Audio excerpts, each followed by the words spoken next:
एक बार व्यास भगवान खिन्न बैठे हुए थे। नारद जी पहुंच गए और कहा, प्रभु क्या बात है, क्यों खिन्न बैठे हो? उन्होंने कहा, पता नहीं क्या है, कुछ समझ में नहीं आती है बात। तो उन्होंने कहा कि आप समाधि लगा करके भगवान की लीलाओं का, गुणों का ध्यान करें, आपको स्मरण हो जाएगा। और संसारी लोग तो विषयों में फंसे रहते हैं। और ये कहते हुए नारद जी ने अपने पूर्व जन्म का वृतांत श्री व्यास जी भगवान से बताया। कहा, मैं भी तो पूर्व में दासी का पुत्र था और मेरी माँ विधवा और मैं अकेला था। गरीब थी, किसी प्रकार से मांग मांग करके मेरा अपना काम करके पेट भरती थी। एक हमारे गांव एक बार ऋषि आए, मेरी माँ को उनके लिए भोजन बनाने के लिए बुलाया। माँ बहुत प्रसन्न हुई कि चलो चतुर्मास आ गया है और संत वहां रुकेंगे, रोटी के खाने की व्यवस्था भी हो जाएगी और मैं भी उन संतों की जूठन प्रसादी खाता रहूंगा।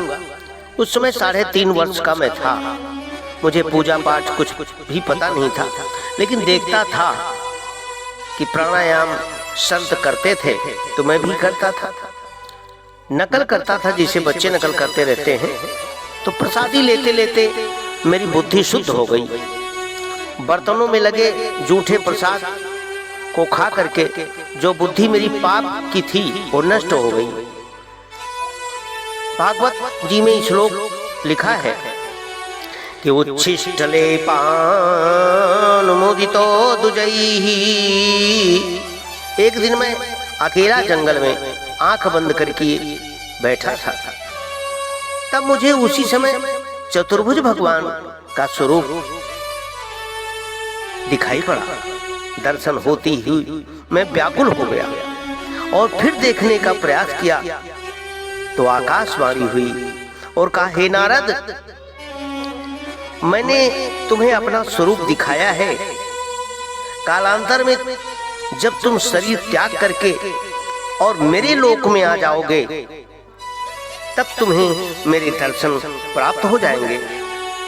सोचता रहा, माँ के लिए बंधन बना हूं, मर जाए तो अच्छी बात है।